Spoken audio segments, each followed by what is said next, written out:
Breaking news. MLC Duvvada Srinivas కీలక వ్యాఖ్యలు చేశారు. సౌమ్య బదిలీ అంశాన్ని కావాలనే రాద్ధాంతం చేస్తున్నారని ఆరోపించారు. కూన రవి మంత్రి రేసులో ఉండడంతో అచ్చెన్నాయుడు ఈ కుట్ర చేస్తున్నారని ఆరోపించారు.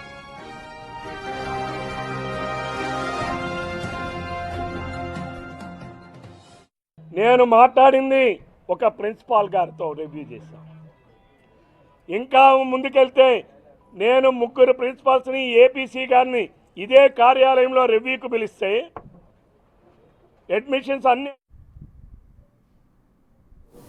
గడిచిన వారం రోజులుగా చర్చనీయాంశంగా మారిపోయింది ఒక ట్రాన్స్ఫర్ కోసం నేను నా జీవిత చరిత్రలో ఎప్పుడు కూడా చూడలా ఇంత పెద్ద రచ్చ జరగటం. ఇందులో ఒక కేజీబీవి స్కూల్కి సంబంధించినటువంటి ఒక ప్రిన్సిపల్ గారు సౌమ్య గారు కలెక్టర్ గారు చేసినటువంటి ట్రాన్స్ఫర్ ఎందుకు ఇంత రప్చర్ అవుతుంది? అసలు ఇందులో మూల కారణాలు ఏంటి? అసలు ఇంత చేయవలసినటువంటి అవసరం ఏంటి? ట్రాన్స్ఫర్ సహజమే కదా. ఒక ఎంప్లాయీ జీవితంలో నేను ఉద్యోగిగా ఉండాలని నిర్ణయించుకున్న తర్వాత ట్రాన్స్ఫర్స్ కూడా సిద్ధపడతాడు కదా. అది ఎంప్లాయీకి బాగా తెలుసు కదా. మరి ఇక్కడ ఎందుకు ఇంత చర్చ జరుగుతుంది? ఇది ఎందుకు ఇంత పొలిటికల్ వార్లా ఎందుకు మారింది? ఆఖరికి పొలిటికల్ వార్ వెనకాల కులాల ప్రాధాన్యత కూడా ఎందుకు కనపడుతుంది? కులాల మీద దాడులు ఎందుకు కనబడుతున్నాయి? అసలు ఎవరెవరు ఏం చేయాలనుకుంటున్నారు, ఏం చేయబోతున్నారు, కథ ఎటు నడుస్తుంది?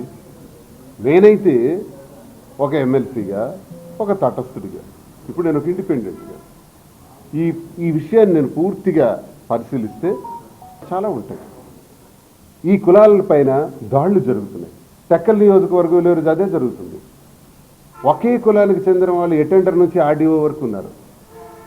అది మంత్రి కులానికి చెందిన వాళ్ళు. మిగతా కులాలన్నింటి మీద కూడా విపరీతంగా అరెస్టులు, కేసులు, జైళ్లు, బెదిరింపులు, స్కీమ్స్ రద్దు చేయడాలు, ఒక రకంగా ఒక నియంతృత్వ పాలన అక్కడ టెక్కల్లో జరుగుతుంది. అదే జిల్లాలో కూడా జరుగుతుంది. ఎక్కడ చూసినా అదే పరిస్థితి నడుస్తుంది. ఈరోజు ఇటువంటి టార్చర్కే మనం వెళ్ళాలనుకుంటే మరి సాక్షాత్తు మంత్రి అచ్చెన్నాయుడు కూడా నిన్న ఒక నిర్వాహకం చేశాడు. అగ్రికల్చర్ మినిస్టర్ కదా ఈయన పేషీలో జనరల్ మేనేజర్ పొజిషన్లో రాజ్మోహన్ గారు ఉన్నారు. ఈయన వీసీ అండ్ ఎండీకి ఒక లెటర్ పెట్టాడు. ఒక విచిత్రంగా ఈ లెటర్ నిన్నే వచ్చింది, చాలా ఆశ్చర్యంగా. ఈ లెటర్లో ఏంటంటే ఏదైతే మ్యానుఫ్యాక్చరర్స్ ఉంటారో, అంటే వైసీపీ కాలంలో సిఎంసి ద్వారా మనం ఏదైతే మెషినరీ అంటే వ్యవసాయ పనిముట్లు యాంత్రికంగా వ్యవసాయం చేయడానికి కావాల్సినటువంటి పనిముట్లు సరఫరా చేసే కంపెనీలతో డైరెక్ట్గా నాకు లింక్ చెయ్యు, ఒమిషన్స్ కోసం, కమిషన్స్ కోసం అని మంత్రి ఓఎస్డి ప్రజరిస్తున్నాడు. ఎవరి మీద? రాజ్మోహన్ మీద, జనరల్ మేనేజర్ మీద ప్రజరిస్తున్నాడు. ఆ జనరల్ మేనేజర్ వీసీకి, ఎండీకి ఓ లెటర్ రాసి నాకింత ప్రజరిస్తున్నారు, కమిషన్స్ కోసం ప్రజరిస్తున్నారు, నేను మానసిక ఒత్తిడికి తట్టుకోలేక, ఇంకో ఆప్షన్ లేక, అవినీతి చేయలేక, ఓఎస్డి తాలూకా మంత్రి తాలూకా ఓఎస్డి దుర్మార్గాన్ని తట్టుకోలేక నేను సెలవు పెడుతున్నాను అన్నాడు. మరి దీని సంగతి ఏంటి? మిస్టర్ కృష్ణదాస్ పరామర్శిద్దామా? పరామర్శించరా? మరి ఈయనకి జరిగిన అన్యాయానికి రాష్ట్ర స్థాయిలో నిన్ననే, ఈరోజు సౌమ్యకి జరిగింది. ఓకే, అచ్చెన్నాయుడు చెప్పాడు కాబట్టి కృష్ణదాస్ వెళ్ళి పరామర్శించాడు, వెళ్ళి సంఘీభావం తెలిపిస్తాడు. మరి ఈయనకు పరామర్శించవా మిస్టర్ కృష్ణదాస్ అండ్ ధర్మాన ప్రసాద్? మరి దీనికి ఏమంటారు? ఇది మానసిక ఒత్తిడి కాదా? ఒక అధికారికి ఎంత దౌర్భాగ్యమైన పరిస్థితులు కల్పిస్తున్నటువంటి మంత్రి అచ్చెన్నాయుడు మరి రవికుమార్ మీద ఎంత సబ్జెక్ట్ చేస్తున్నారే, మరి మంత్రి అచ్చెన్నాయుడు మీద చేయరా? మిస్టర్ కులానికి చెందిన వాళ్ళు ఎందుకు ఈ జిల్లాలో ఎక్కువ పనిచేస్తున్నారు? శ్రీకాకుళంలో కానీ, లేకపోతే ఈ జిల్లాలో కానీ, టెక్కల్లో కానీ ఏంటి దాష్టికం? ఎవడి మీద రౌడీజం చేయాలని మీరు అనుకుంటున్నారు? ఇదే జరిగితే, అది మా బుర్రల్లో కానీ పొరపాటున ఎక్కింది అంటే ఖచ్చితంగా నేను ధర్మాన ప్రసాద్కి, కృష్ణదాస్కి, అచ్చెన్నాయుడికి వార్నింగ్ ఇస్తున్నాను. We will start the game. మేము స్టార్ట్ చేస్తాం. దేన్ని మేము ఏ స్థాయికి వెళ్ళాలో మరో ఉద్యమమే ప్రారంభమవుతుంది. జాతికే నష్టం జరుగుతుందంటే దాని పక్షాన్ని కూడా నిలబడతాడు శ్రీనివాస్.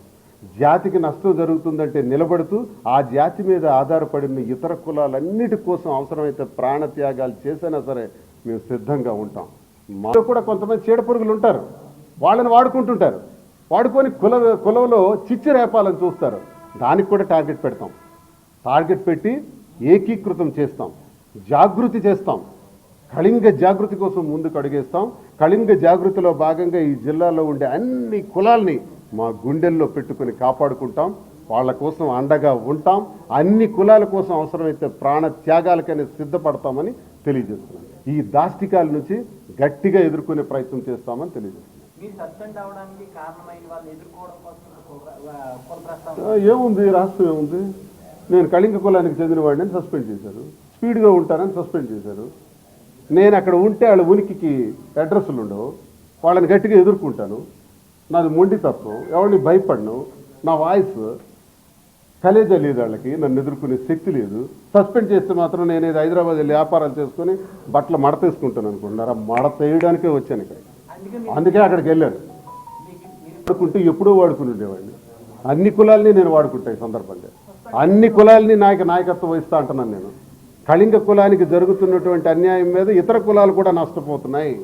అన్ని కులాలకి కూడా బాసటగా ఉంటాం, అన్ని కులాలకు కూడా నాయకత్వం వహించి ముందుండి నడిపిస్తాం ఈ దాష్టికమైనటువంటి ప్రమాదాల నుంచి.